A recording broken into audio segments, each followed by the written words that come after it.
Dobar dan svima i dobrodošli u novu epizodu Kratke povijesti.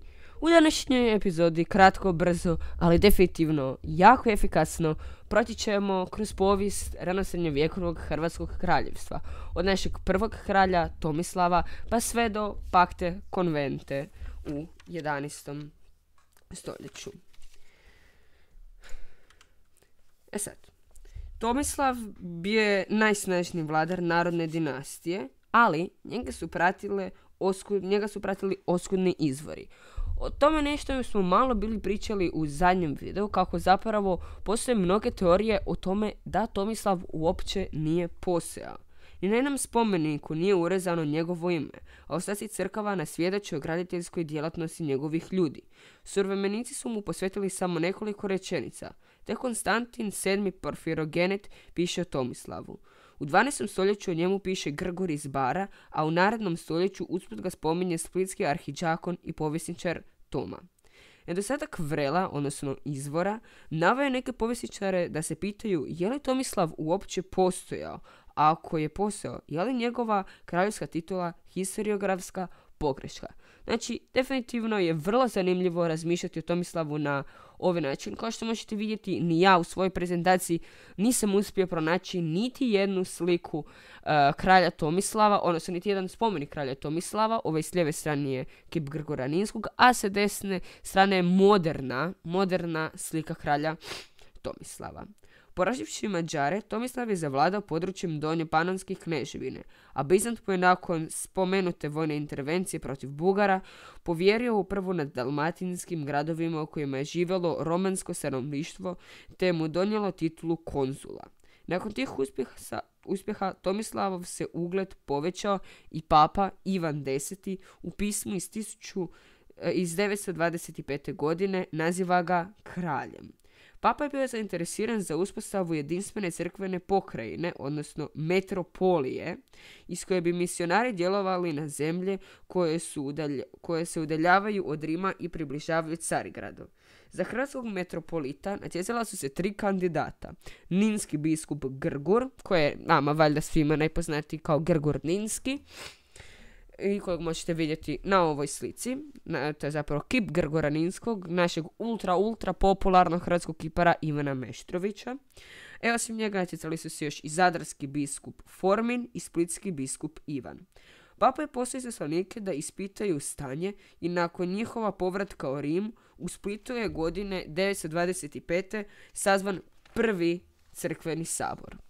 Godine 928. znači 3 godine kasnije, održan je u Splitu i drugi crkveni sabor na kojem je službeno ukinuta Ninska biskupija.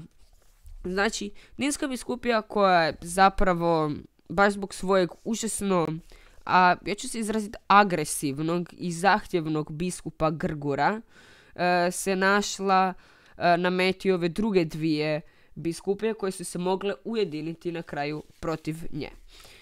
Ovo je karta iz udžbenika Alfa. Hrvatske u doba kralja Tomislava, kao što možete vidjeti, imali smo Slavoniju koja je bila osvojena nakon pobjede nad Mađarima, plus originalna, ako možemo tako reći, Hrvatska, plus neki dalmatinski gradovi. I da, ovdje imamo drugu kartu koja je za malo starija, ona je iz školske knjige, ali nije ništa drugačije.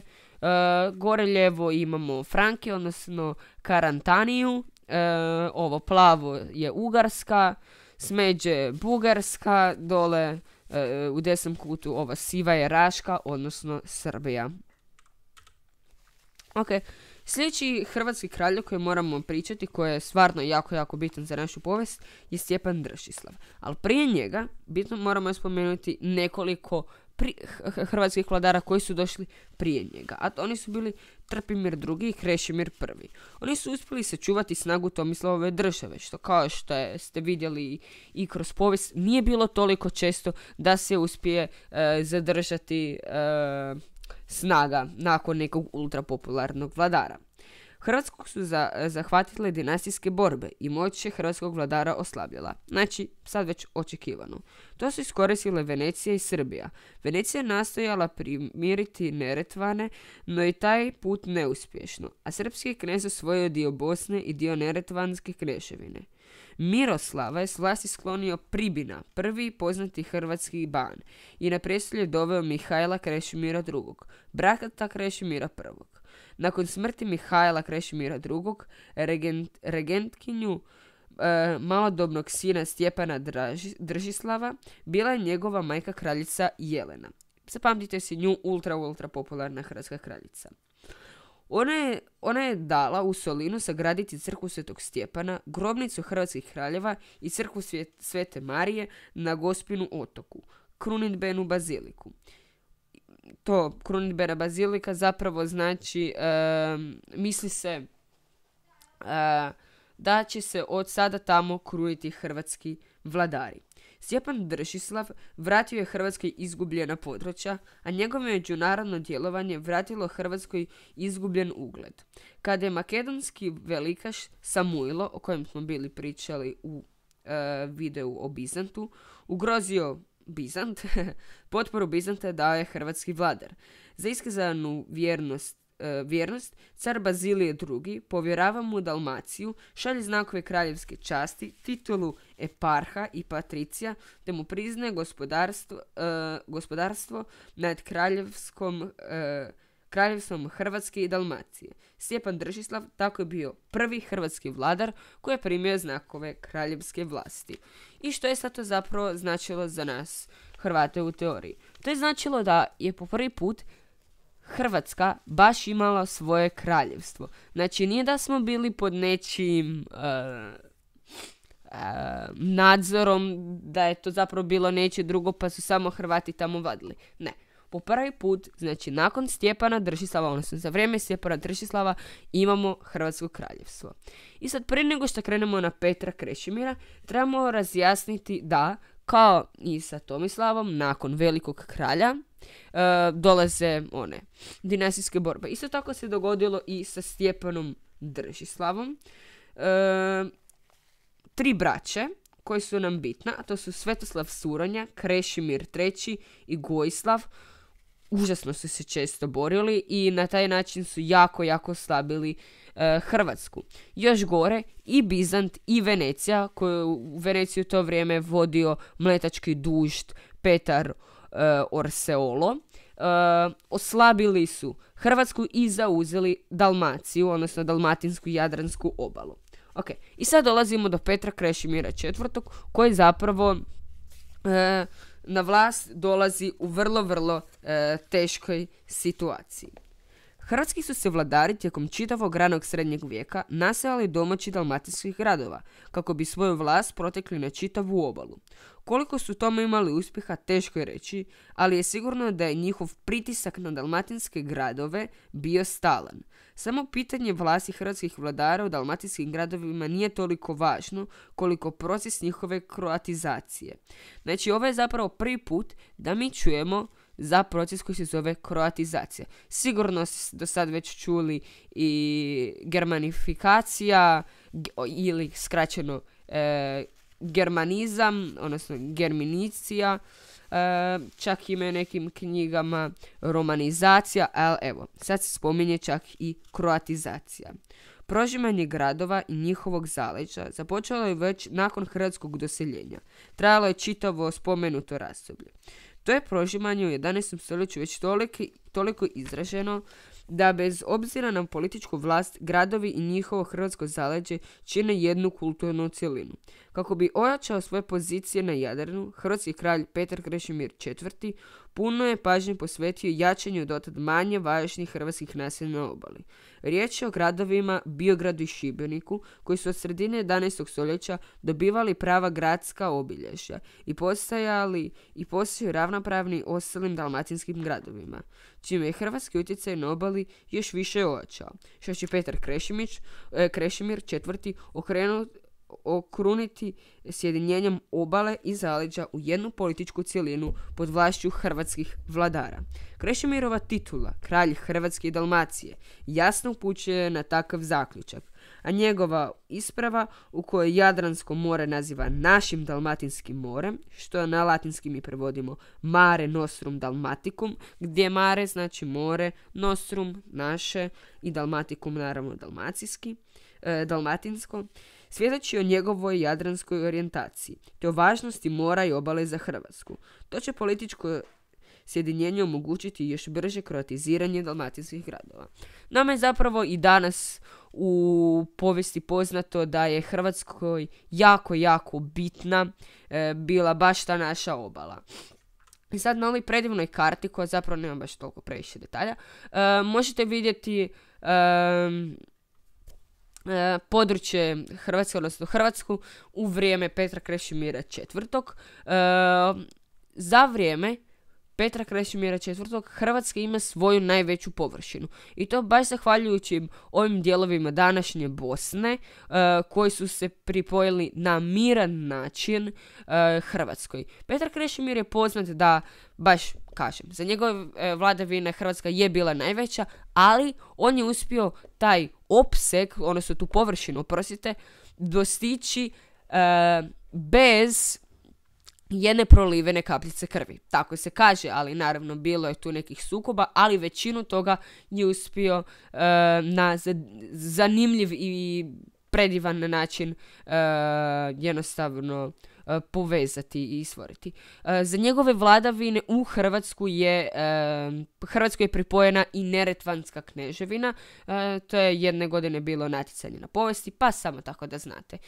I onda ovdje u sjeveru Jadrana imamo Krk, Rab i Cres, 3 otoka koji su zapravo bili središta protureformnog pokreta, a protureformni pokret je zapravo, on se zapravo protivio reformi kršćanstva, odnosno ukidanju bogoslužja na slavenskom domaćem jeziku, pisanja na glagoljici, znači sve se zapravo trebalo prebaciti na latinski jezik i tu se zapravo počinje širiti protureforma.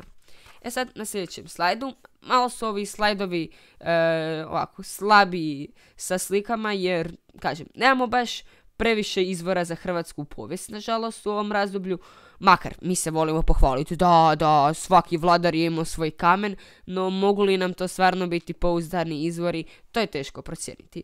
Sad, naš, a ja ću reći zadnji vladar kojeg ćemo mi promatrati, odnosno zadnji, baš pravi hrvatski kralj, bio je Dmitar Zvonimir.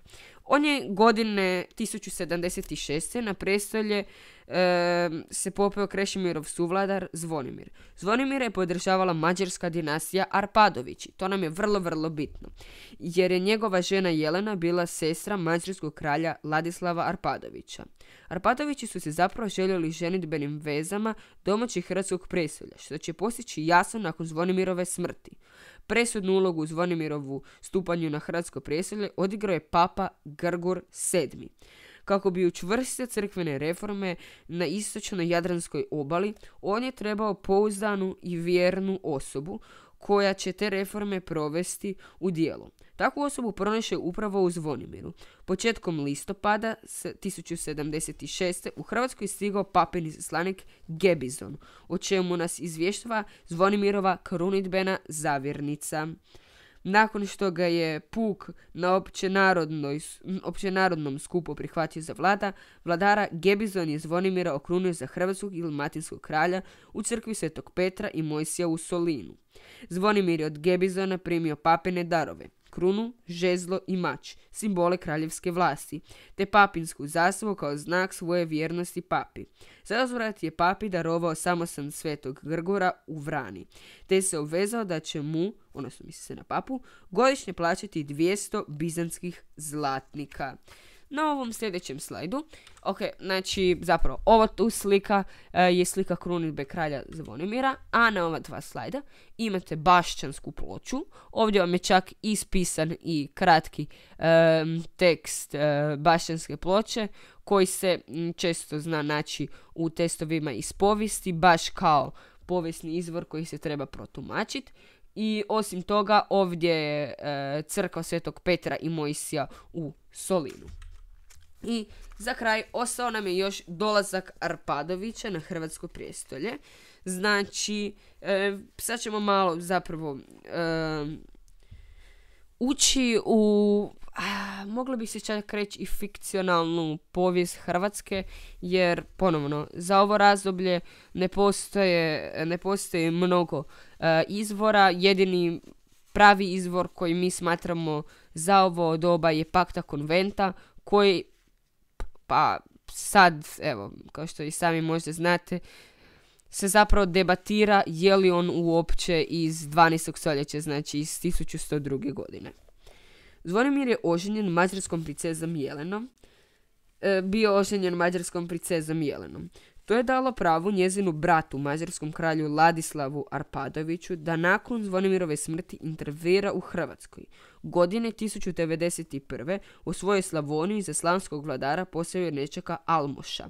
Da bi za taj način dobio papu, Ladislav je 1094. u Zagrebu osnovao biskupiju. To je zapravo Zagrebačka biskupija, čiji je prvi biskup bio Duh. Baš se lik zvao Duh. Dok su se hrvatski plemići spremali za obračun s Ladislavom, Bizanci uz pomoć Normana osvoje dalmatinske gradove. U međuvremenu je za kralja u Hrvatskoj izabran Petar Svačić ili Snačić, ovisno koga pitate, čiju je vojsku Koloman porazio na planini Gvozd. Nakon pobjede Koloman je Hrvatima predložio savez. Prema dokumentu pisanom u 14. stoljeću, 1102. sklopljen je usmeni ugovor hrvatskih velikaša s Kolomanom, takozvana Pacta Conventa, o učenju plemičkih povlastica pod novom dinastijom. Time je završeno razdoblje hrvatske povijesti koje nazivamo razdoblje narodnih vladara.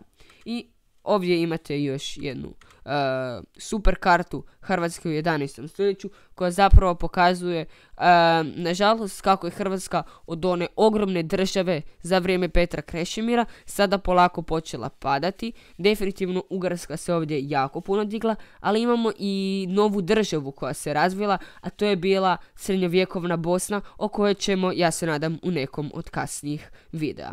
I ovdje je jako poznata slika zapravo gdje Petar Svačić ili Snačić umire na planini Gvozd, posljednji hrvatski vladar. I ako ne znate zapravo zašto se ovo naziva fikcionalna hrvatska povijest, mislim, lako moguće da se to stvarno je dogodilo, ali isto takve su šanse da se to i uopće nije dogodilo.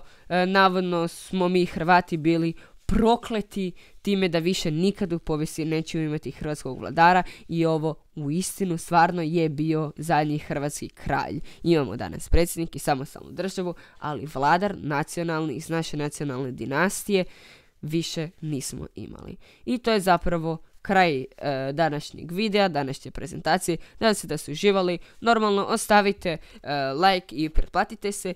Mi ćemo u sljedećem videu početi pričati o islamu i arapskom svijetu na Sredozemlju. To će definitivno biti jako zanimljiv video, a nakon toga krećemo sa nekakvim društvenim cjelinama. Na današnji dan kad ja ovo radim i izbacujem video, znači 24.1. ostalo je još točno 2 tjedna do školskog natjecanja iz povijesti 2022. godine, tako da svi koji se pripremaju sretno i nadam se da će najbolje pobijediti. Doviđenja.